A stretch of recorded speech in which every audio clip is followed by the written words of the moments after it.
Hello दोस्तों, नमस्कार। एक बार फिर आप सबका स्वागत है द मिस्ट्री टीवी चैनल पर। आज की कहानी एक ऐसे अपराध से जुड़ी कहानी है जिसे सुनकर आप सबके रोंगटे खड़े हो जाएंगे। आइए जानते हैं कैसे एक पति ने अपनी पत्नी के 72 टुकड़े कर अंजाम दिया इस भयानक अपराध को। तो आइए चलते हैं कहानी की ओर।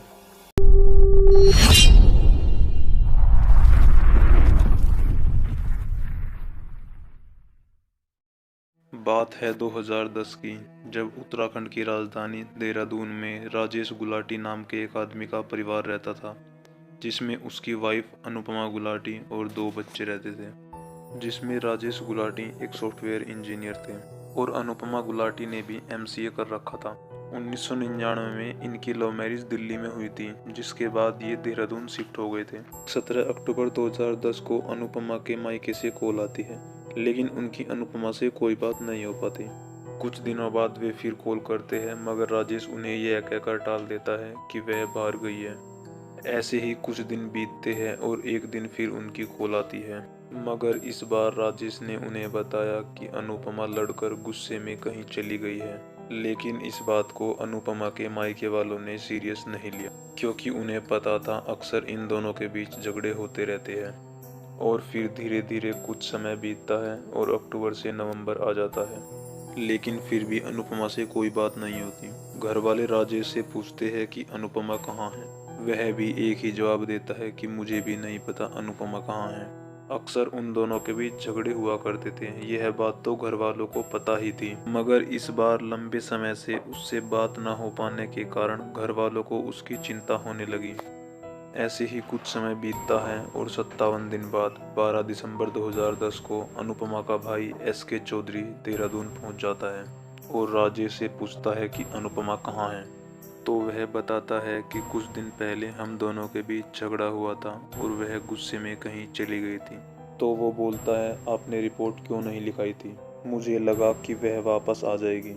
तो अनुपमा का भाई बोलता है, चलो रिपोर्ट लिखाने चलते हैं, अब 57 दिन हो चुके हैं, मुझे उसकी चिंता हो रही है। तो जब वे दोनों पुलिस में रिपोर्ट लिखवाने के लिए घर से निकलते हैं, तो अचानक अनुपमा के भाई के फ़ोन पर एक मैसेज आता है और वह मैसेज देखता है तो उसमें लिखा था, भैया अब मैं तुम लोगों से बहुत दूर जा चुकी हूँ, मुझे ढूंढने की कोशिश मत करना।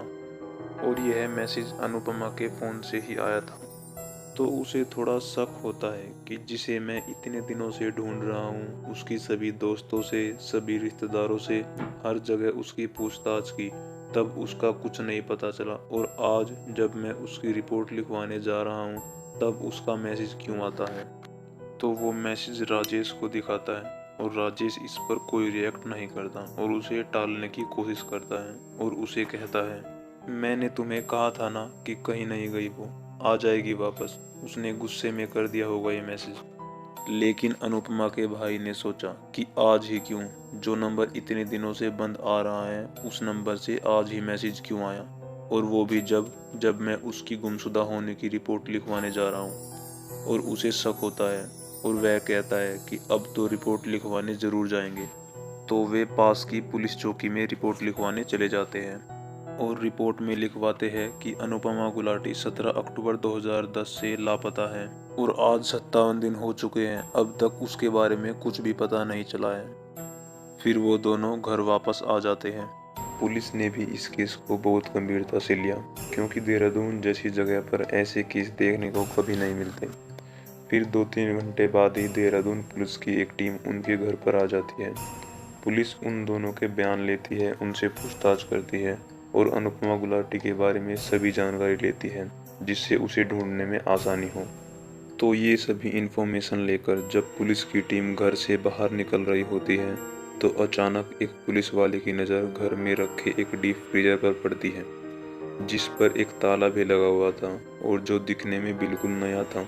उसके स्टिकर्स भी नहीं हटे थे।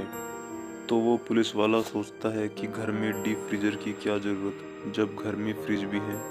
उसे थोड़ा डाउट होता है, तो वो अपने सीनियर पुलिस अफसर की ओर इशारा करते हुए इस डीप फ्रीजर को दिखाता है। डीप फ्रीजर देखकर उन्हें भी थोड़ा डाउट होता है। तो फिर पुलिस वाले राजेश से इस डीप फ्रीजर के बारे में पूछते हैं, तो राजेश घबरा जाता है और इस बात को टालने की कोशिश करता है। उसे घबराया हुआ देखकर पुलिस वालों को भी उस पर शक हो जाता है और उसे बोलते हैं कि दिखाओ इसमें क्या है, इसकी चाबी लेकर आओ। तो राजेश बताता है कि चाबियां तो अनुपमा के पास ही रहती है, उसके पास ही होगी इसकी चाबी भी।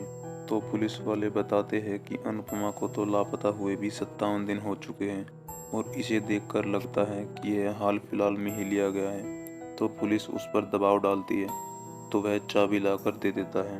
तो पुलिस उस ताले को खोलती है और इधर राजेश गुलाटी की हालत खराब हो जाती है। तो उसे देखकर पुलिस वालों का शक और भी बढ़ जाता है। तो पुलिस उस डीप फ्रीजर का ढक्कन हटाकर देखती है तो उसमें बहुत सारी छोटी छोटी काली पॉलीथीन भरी हुई रखी थी। तो इससे भी पुलिस को कुछ समझ नहीं आता है। तो वे उसमें से एक पॉलीथीन को निकालते हैं तो वो पॉलीथीन बिल्कुल बर्फ की तरह जमी हुई थी। वे उसे खोलकर देखते हैं तो उसमें उन्हें एक मांस का टुकड़ा दिखाई देता है। तो वे सोचते हैं कि चिकन या मटन जैसा कुछ रखा होगा। तो वे दूसरी खोलते हैं, उसमें भी ऐसा ही होता है। मगर जब वे तीसरी पॉलीथीन को खोलते हैं तो उसमें उन्हें मांस के साथ साथ इंसान की उंगलियां भी दिखाई देती है। यह देखकर उनके रोंगटे खड़े हो जाते हैं। अब तक वे जिन पॉलीथीन को हाथों से उठाकर देख रहे थे, अब वे उन्हें छूने से भी डर रहे थे। इधर राजेश गुलाटी समझ गया था कि अब उसका भांडा फूट चुका है। जब वे राजेश से इसके बारे में पूछते हैं तो वह फूट फूट कर रोने लगता है और रोते रोते वहीं अपना जुर्म कबूल कर लेता है कि यही अनुपमा है और मैंने ही इसे मारा है। फिर पुलिस राजेश गुलाटी को गिरफ्तार कर लेती है और थाने ले जाती है। और फिर फोरेंसिक की टीम आती है और डीप फ्रीजर से बची हुई 30-35 पॉलीथीन को निकाला जाता है। फिर थाने में राजेश गुलाटी से पूछताछ होती है तो फिर वह अपनी पूरी कहानी सुनाता है और जैसे जैसे वह कहानी सुनाता जा रहा था वैसे वैसे पुलिस के होश उड़ते जा रहे थे।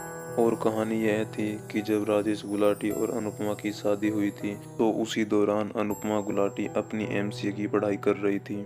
उसकी एमसीए की पढ़ाई पूरी होते ही ये दोनों यूएसए चले जाते हैं और वहाँ राजेश गुलाटी को इंजीनियरिंग में एक जॉब मिल जाती है।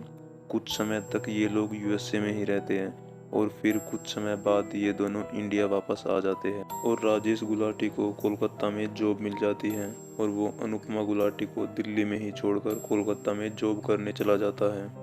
तो कोलकाता में ही जहाँ वह रहता था वहीं एक महिला से उसे प्यार हो जाता है और वे दोनों शादी कर लेते हैं। लेकिन इस महिला को यह नहीं पता था कि राजेश गुलाटी पहले से ही शादीशुदा है।